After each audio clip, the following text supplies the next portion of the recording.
बंगाल के लोगों को यह एहसास हो गया है कि 27 लाख लोगों को भाजपा और इलेक्शन आयोग द्वारा मताधिकार से वंचित कर दिया गया है, जो हाइप भाजपा बनाती है क्योंकि राष्ट्रीय मीडिया पूरी तरह से भाजपा द्वारा खरीदा हुआ है।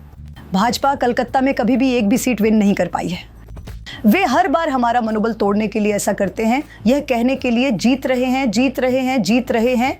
लेकिन जैसा कि मैंने कहा, भाजपा का यह आपके बाद 200 पार वाला डायलॉग 2021 में फ्लॉप हो गया था। वे फिर से उसी फ्लॉप डायलॉग के साथ वापस आए हैं। तो आप जानते हैं, मुझे नहीं लगता कि बंगाल को झुकाना इतना आसान है।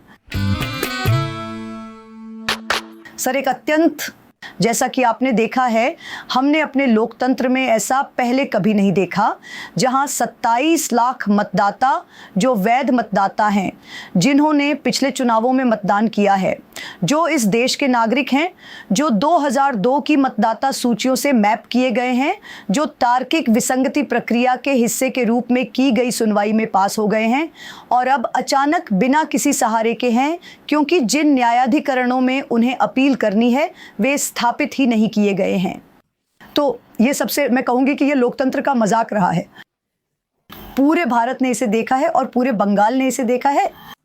तो ये कुछ ऐसा नहीं है जो सिर्फ हमारे पार्टी से संबंधित हो, ये बंगाल के लोगों से संबंधित है। बंगाल के लोगों को यह एहसास हो गया है कि 27 लाख लोगों को भाजपा और इलेक्शन आयोग द्वारा मताधिकार से वंचित कर दिया गया है।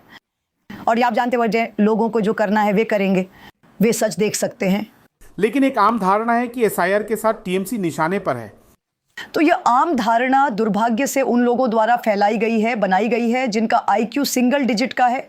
इसे अमित शाह जैसों ने, गणेश कुमार जैसों ने और ट्रोल आर्मी और उनके तथाकथित रणनीतिकारों ने बनाया है, जो हर बार बंगाल को गलत समझते हैं। तो वे हर बार हमारा मनोबल तोड़ने के लिए ऐसा करते हैं, यह कहने के लिए कि जीत रहे हैं, जीत रहे हैं, जीत रहे हैं। लेकिन जैसा कि मैंने कहा, बीजेपी का यह अब की बार 200 पार वाला डायलॉग 2021 में फ्लॉप हो गया था। वे फिर से उसी फ्लॉप डायलॉग के साथ वापस आ गए हैं। तो हमें इसकी आदत है, हम ये हर बार सुनते हैं। तो मैं सच में कहूंगी कि बीजेपी जो हाइप बनाती है, क्योंकि नेशनल मीडिया पूरी तरह से बीजेपी द्वारा खरीदा हुआ है, सब कुछ ही है। तो जो कुछ भी आप सोशल मीडिया पर देखते हैं या जो कुछ भी आप नेशनल मीडिया पर देखते हैं, दुर्भाग्य से वह सब बीजेपी द्वारा ही डाला जाता है। यह बीजेपी का नैरेटिव है जिसे लोग फैलाते हैं। तो जाहिर है कि वे कहेंगे कि हमारा समय मुश्किल होने वाला है, हम सिर झुकाए अपना काम कर रहे हैं और हम वह कर रहे हैं जो हमें करने की जरूरत है।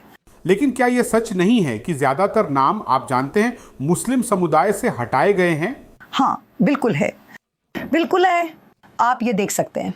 तो आखिरकार इससे आपको नुकसान होगा? नहीं, वो या आपको ऐसा क्यों लगता है कि सिर्फ मुस्लिम हमारे लिए वोट करते हैं? आपको ऐसा क्यों लगता है कि बंगाल अवैध मुस्लिमों से भरा हुआ है और ममता बनर्जी सिर्फ ये नंबर 1 सबसे बड़ा हवा है और सबसे बड़ा झूठा नैरेटिव है जो चल रहा है ना? ममता बनर्जी सत्ता में नहीं आती। कितनी है? हो सकता है 100 सीटें हों जहां मुस्लिम वोट मायने रखता है, और हम सत्ता में कितनी 217 सीटों से आते हैं। तो बाकियों में क्या होता है? बाकियों में क्या होता है?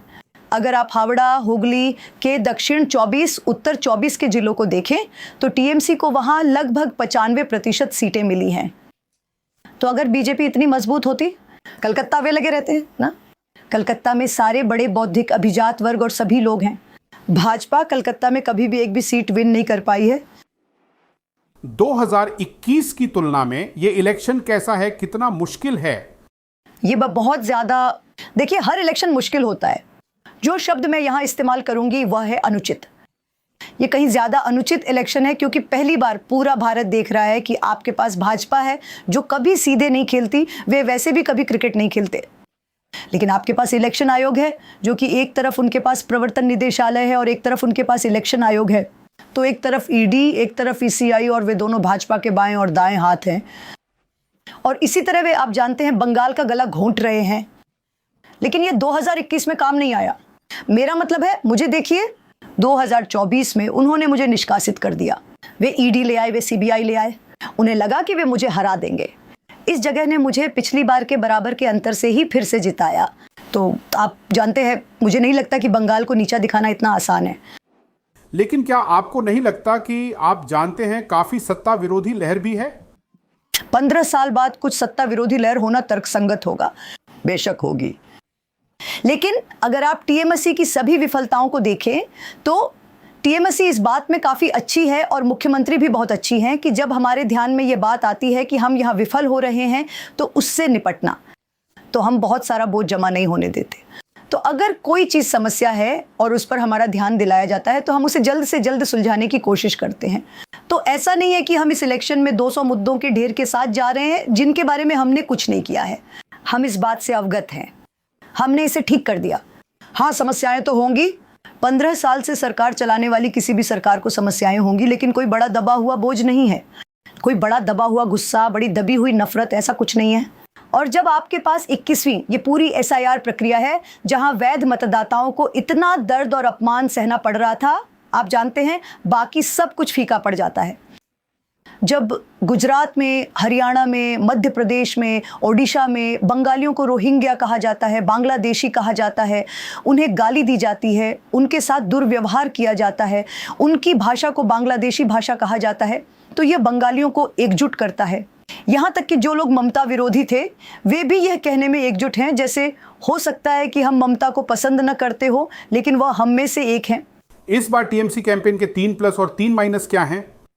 मैं हमारे पार्टी की 3 ताकतों को बताऊंगी जो हमेशा से हमारी ताकत रही है। तो हम एक बॉटम अप पार्टी हैं, हम एक टॉप डाउन पार्टी नहीं है। मैं एक दिन के लिए सप्ताहांत में कलकत्ता में थी और मैंने देखा कि ताज होटल की लॉबी सिर्फ से भरी हुई थी।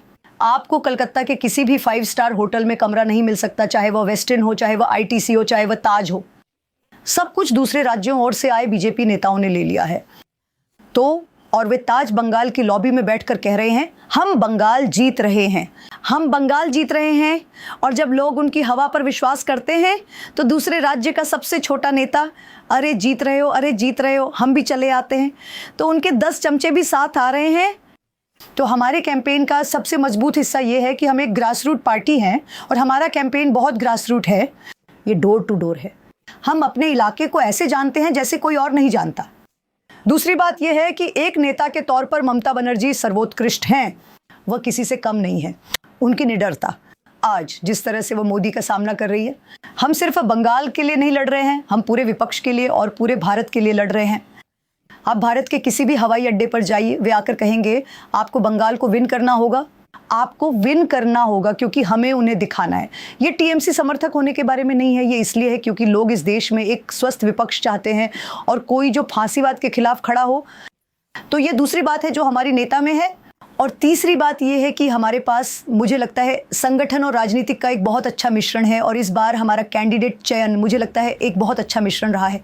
बहुत बहुत धन्यवाद। धन्यवाद। हाँ।